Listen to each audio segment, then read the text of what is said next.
Hello guys, and welcome to Catalunya for the 5th race in this Project Cars Career Season 3. We are just about getting ready for the qualifying session here, and well, just to sum up, it's been a very successful season for us so far here. We managed to take the wins at both Dubai and Hockenheim there, and finished out of the points at Zhuhai, and then managing to take second position there at Brands Hatch. And for the Spanish Grand Prix here, I'm not really sure what to expect. This is not one of my favorite tracks, never really was, although we did very well here last season, and the only reason we did not take a win was just basically because we didn't take care of our tires well enough and had to make an additional pit stop. We are hoping that is not going to be the case here, as we are heading out for our one and only qualifying lap here. Let's make this a good one. Coming down the main straight here, DRS open as we head into this opening chicane. It's actually 2 turns. They're missing the apex completely in turn 1. And coming into turn 3, this is a very bumpy turn if you get off the apex there, heading into the turn. And we just experienced that right there. That was not the best way to take that corner, that's for sure. But it doesn't really matter, as we are setting the best sector time here. But then again, I don't think anybody else has been setting any times yet. So we shouldn't be putting too much stock into these times here. Coming out of turn 6 here, heading into turn 7 and 8. This is sort of a chicane again, a sequence of turns, and you need to get this one absolutely perfect. Otherwise, you're going to be putting yourself into the gravel bed there, or worse, into the barrier. Coming down, what is the second DRS straight here, heading into La Caixa. A very bumpy and kind of a strange hairpin-like turn here. Never really quite figured out how to take this turn properly, at least not in the F1 series. I'm having a little more luck here, but it's going to be interesting to see just how this lap is going to be playing out here as we're heading through the second to last turn, coming out of the chicane here and heading into the final turn, the New Holland turn, out on the main straight, passing the grandstand. Where is this time going to be taking us? Provisional pole so far. Okay, so that's looking pretty good here. So we're just going to be taking this one back to the pits, trying to get out of the way of everyone else trying to put in a fast lap here. But by the looks of it, the cars that came behind us here have not been able to best our time, and I think that's probably the first time we've seen that this season. And there you have it, boys. Pole position for us for the race tomorrow, and not just any pole position. Look at the time gap there, 1.2 seconds. Ouch. And this is with the AI at 93% here. Like I said, I really don't dare put it up any higher, because it seems like the AI doesn't really get any faster from it. They just get a whole lot more suicidal. All right, getting ready to get out of the gate here. Need to protect this pole here. Need to make it into turn 1 first, but we don't exactly have the line here, so we need to open up a gap. That's a very nice start here. No wheel spin whatsoever. Nobody on our outside there, or inside, or whatever you want to call it there. We have Paul Chapman right behind us, and no problem whatsoever making it into turn 1, hitting the apex nicely here, coming out of turn 2, and it appears everyone but Paul Chapman are falling behind a little bit here early. I'm not sure whether there was a maybe a pileup or something like that in the first couple of turns, but it matters not, as we are leading the race. Let's have another look at the start here from the replay. A very nice start for us. Paul Chapman momentarily is almost alongside us there, but as we start going downhill here, heading into turn 1, we are pulling away nicely and are able to take the corner with no problems whatsoever here. It'll be interesting to see whether or not, somebody's running off track there, definitely, but it didn't appear as though there was any contact in the middle of the pack, so it appears that people are just dropping behind in the first couple of turns there. Covering the inside line. Running a little wide here, coming out of turn 4 as we head uphill, heading into Seat. That's a left-hander down into second gear, taking away the inside line. Don't want to give Paul Chapman any bright ideas, as it appears that he's tangling with somebody. I'm not sure who that is. Andrea Cosentino, it appears, and he's going to have a look down the inside of us here, heading into turn 7. We managed to defend that corner here, and he's all over us, having to step on the brakes here. We finally managed to open up a bit of a gap as we come down the second DRS straight here, down into La Caixa, and coming through the turn there, as you can see, loads of cars running off track. Andrea Cosentino is one of them. Paul Chapman is another. We take full advantage of that and manage to pull away from the pack there. And I'm not really sure. Ian Bell is currently in P2 right here, and he is about a second and a half down on us right now. So Whether or not any of these cars suffered any damage and have to go into the pits here on lap 1 to have that rectified, I'm not sure, but lap 1 status for us here, starting on pole and opening up a nice gap down to the P2 car, Ian Bell. Very happy with this one.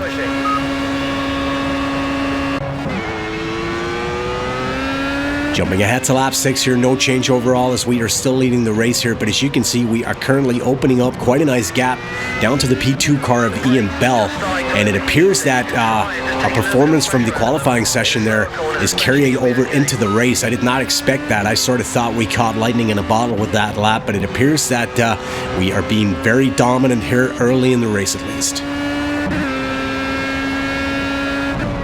P2 is 5 seconds behind you. Let's keep in there.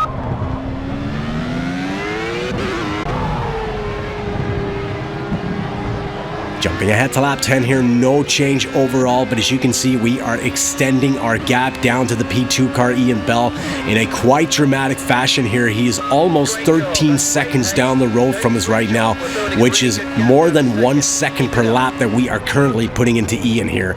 So at this point here, I have to say the AI is not quite as competitive as I expected them to be on this particular track. And if you look at the times there, it appears that Ian Bell has actually gone into the pits because he appears to be standing still right now. And the fact that he is still in P2 would definitely indicate that, just as I say that, that changes. Heinz-Dieter Kramer is now into P2. I'm guessing he hasn't been in to make his pit stop. But as you can see, we are going to be coming in to make our first pit stop here on the very next lap. And rolling into the pits here, it's going to be interesting to see whether or not we're going to have a flawless pit stop here and what kind of times we're going to be making up when we come back on track here. And rejoining the track, we still have Heinz-Dieter Kramer in second position, but as you can see, it appears that he has gone in to make his first pit stop right behind us there, as he kind of appears to be standing still at the moment here.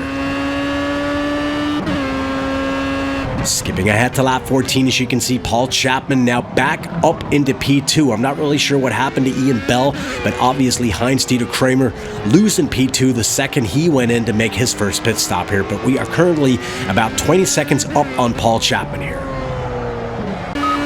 Great work out there. Jumping right ahead to lap 19, as you can see, no change overall. Paul Chapman still in second. However, we are extending that gap down to Paul lap by lap here. He's more than 30 seconds down on us right now, and it's not like we're pressing either.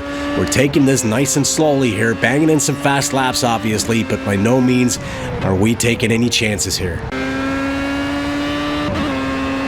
Skipping right ahead to lap 21 here, coming into La Cacha one more time. As you can see, Greg Barbier now up into P2, and it does appear that the AI are now starting to go into the pits and make their second stop. But as you can see from our tire wear, it's not going to take a whole lot of time before we do the same.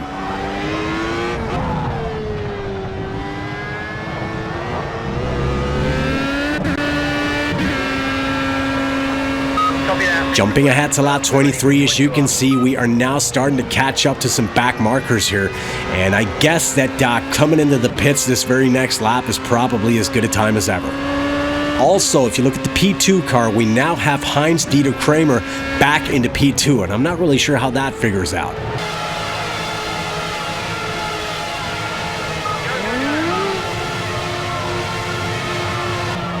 Rejoining the track here, as you can see, Paul Chapman again up into P2 here. 44 seconds, 43 seconds. He's catching up to us right now, but by no means is he in a position to catch us. We rejoin the track here almost 40 seconds up on Paul Chapman, the P2 car. Jumping right ahead to lap 28 here, as you can see, still about 40 seconds up on Paul Chapman, the P2 car. Caught in a bit of a cluster of back markers here, and you really don't want to be taking any chances when trying to pass these guys here. We're going to have a look at this guy. I'm not really sure who this is. I can't really tell, but we're going to have the OP slipstream here heading down the straight, just going down the inside here, see if we can't outbrake him into Elf. And he's almost making a game of this one, but we have the line. There's nothing he can do about that. Just having a look over the left shoulder there. There's nowhere to be seen as we head into turn 4, and we managed to survive that guy. Jumping ahead to lap 30 here, more back markers to navigate. We're being a little bit cheeky here coming into turn 4. This Silver Spark car is giving us the room here as we go down the inside here. Thank you very much for that. I don't think I've ever seen that in Project Cars, so that's a positive. Jumping to lap 32 here, trying not to have an accident with this back marker here, heading into La Caixa. We're going to give him some space here, but as you can see, Greg Barbier now back up into P2, and I really can't find heads or tails in how this P2 fight is going. Lap 33 coming through New Holland for the final time this race here. As you can see, these back markers are going in the pit, but you got to remember they are at least one lap down. And we managed to secure the win here at Catalunya Circuit ahead of Heinz-Dieter Kramer in second and Greg Barbier, who is rounding off the podium in third. And as you can see there, the top 4 guys, Heinz-Dieter Kramer, Greg Barbier, and Paul Chapman, those were the guys duking it out for P2 all throughout the race there. And Heinz-Dieter Kramer, that's a cool name. That kind of reeks of 1976 Formula One, doesn't it? Or am I just rambling? I'm not sure what happened to Andrea Cosentino there. He was in P2 before he ran off track in La Caixa there on lap 1, but Paul Chapman was also involved in that little altercation as far as I could see anyway. So I guess he emerged a whole lot better than Andrea Cosentino did. He's nowhere to be found in the top 10. And looking at the championship standings here, we're starting to pull away a little bit here. 93 points. Christian Wiseman still in second with 44 points. Tobias Coulthard in third, 42 points here. Greg Barbier advancing a little bit. Andrea Cosentino. Those two guys are sharing P4 at the moment here. But Heinz-Dieter Kramer P2 from today is nowhere near the top 10 here. As always, guys, thank you very much for watching. I hope you enjoyed this. If you did, please don't forget to leave a like or subscribe to this channel for more Project Cars action, and I'll be back soon enough. Bye-bye.